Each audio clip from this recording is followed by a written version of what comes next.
चाषी भाई मानक पई आसिला सबुठु बड़ खबर।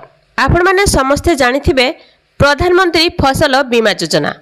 एई प्रधानमंत्री फसल बीमा योजना रे समस्त चाष करुथिबा चाषी भाई भौणी मानकु एई योजना अधीन रे निज फसलर बीमा करिबा पई अनुरोध करा जाउछि।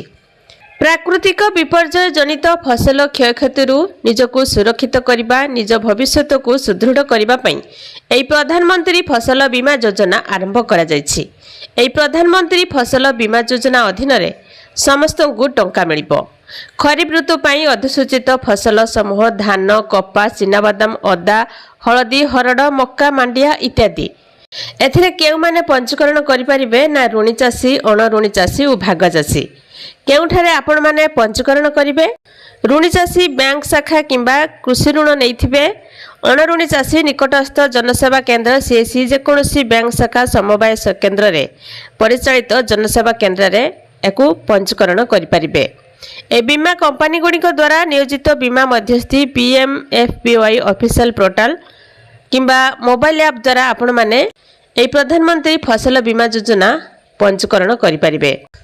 सबुठु बड़ कथा होछि ए नाम पंजीकरणर शेष तारीख रही 31 जुलाई 2026। आपण माने ए प्रधानमंत्री फसल बीमा योजना रे नाम पंजीकरण करिसेंति कि नहीं कमेंट बॉक्स रे कमेंट करके जणेबे। जदि एई पर्यंत प्रधानमंत्री फसल बीमा योजना रे पंजीकरण करिनांती तेबे तुरंत 31 जुलाई पूर्व करनियंतु। तो ये थिला प्रधानमंत्री फसल बीमा योजना को नहीं गोटे छोट इनफॉरमेशन। एई आपण मानक अंचल रे अधिसूचित फसल रे चाष करुथिबा समस्त चाषी भाई भौणी माननको एई योजना अधीन रे निज फसलर बीमा करिबा पई अनुरोध करा जाउछि। जाकी 31 जुलाई हेउछि एहार शेष तारीख।